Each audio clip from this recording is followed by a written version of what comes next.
So hi guys, welcome back to my channel and I'm back again with another video which is part of my Python basic series, and the topic of this video is pandas data frame. So guys, in the last videos we have been talking about pandas series, introduction to pandas, and now it's the time to move to the next step. Guys, if you want to support me and you do like my content, then please I request you all to subscribe to my channel and hit the bell icon for further notifications. Also, if you like this video, then do hit the like button and share it with your friends as well. Now, without delaying any further, let's get started. So guys, first of all, I have already explained what is pandas data frame. So pandas data frame basically are used to represent a data set. So in this case, as I already show you my screen, we have basically imported pandas and we have two columns here, and we are basically going to use these two columns to create a data frame.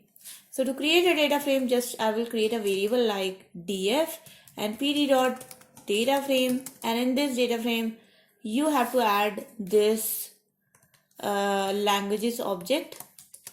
And once you do that, you will see that if I print df, it looks like a data frame is created. So guys, this is one way you can create a data frame. So basically here I have created two series columns and I am importing that into my data frame. Guys, that is one way. But in the real life scenario, we most probably are not making data frames like this. So what we are generally doing is we are importing data from a CSV file or an Excel file. So for example, I have a CSV file here. So I will show you that in this location, if I go to this whole location, I have a CSV file called as data.csv.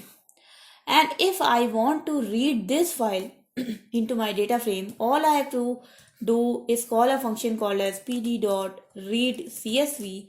And in this function, you just pass the path of the file. Okay, so the relative path of the file. So as my CSV file and my Jupyter notebook are at the same place, so I don't have to write any slashes or any absolute path. I can just write the file name. Now you will see that this was my Excel, this was my CSV file. I will just open it on Microsoft Excel as well. So there are two columns, students and marks, and the students are having some alphabets and the marks are having some numerals. And you will see that I have imported both the columns here, and by default, if you import using read CSV, then you do get an index column, which is a serial number column basically. Okay.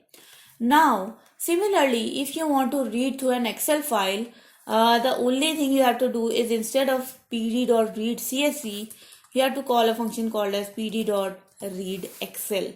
And then you just have to write the path of your Excel file. Similarly, you can do this for your JSON. You can do this for any other context as well. So I will just comment out here so that it's clear to everyone. Okay guys, so these are the ways in which we can make a pandas data frame. Now, as I already showed you that by default, whenever you are reading a pandas data frame, you will get an index column like this. So this is a serial number column, and how this index column actually help us. So now I will just show you a very important attribute of a pandas data frame, which is called as LOC attribute. So guys, basically if you have a data frame, so let's just print our data frame here. And if I want to fetch the first row of this data frame, all I have to do is something like this. So df.loc, and in the square brackets, just give the index of the first row. So as my index here is numerical index 0, 1, 2, 3, 4, so I have given here 0, right? And you can see that in the response, I am getting the column names as value Python and the column ranking as value 1, which is definitely the value of the first row. Okay guys. Now, if you want to fetch one single cell data, for example, I want to fetch the first row and the first column. So after the row value, you just give another square bracket and you give the column value as well. So for example, I want to fetch the first row, first column value. You just give here 0, 0 and you will get that value. Another thing with LOC is that not just you can fetch one single row, you can actually fetch a set of rows, and that you can do by specifying the range or the indexes. Okay, so let's suppose I want to fetch index 0 and 2. So just write here square bracket, and within this square bracket just write 0, 2, and then you will see that you have fetched here 0th row and the second column row and the second row, 0th row and row number 2. And if you want to specify a range, that means, let me say if you want to fetch elements from 0 to 2, then you just write here 0 and then colon and then 2. Okay, sorry, when you are specifying the colon, you don't have to give double brackets, you just give single bracket. And then you can see here that we have fetched the rows from 0th index to second index.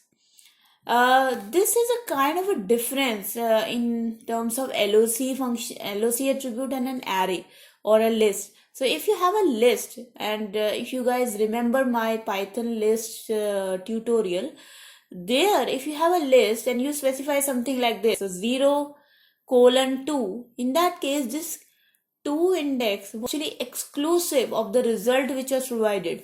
So in this case, if I apply the same logic to list, I will only get 2 rows, 0 and 1.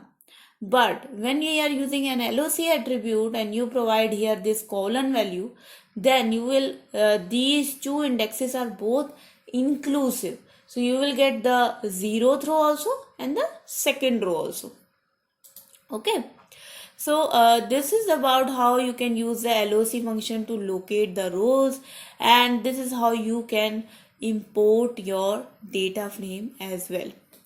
So guys, just one more thing I wanted to show you, just same as that of indexes. If you are using something like this, for example, I have my data frame, and in this data frame I specify that the index should not be numeral index. I want to specify that index should be something like this: A, B, C and D.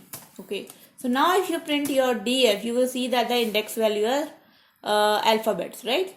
So in this case, if you do something like this, df.loc0, then you will see that you will get an error because your indexes are not numeric values. So that's why whenever you are specifying LOC, you actually have to specify the index value. So if the index value is alphabet, you have to specify alphabets. If the index value is a numeric value, then you have to specify a numeral. So basically the LOC attribute only takes the index value. So guys, I hope that this was clear to you, and that was all from my side in this video.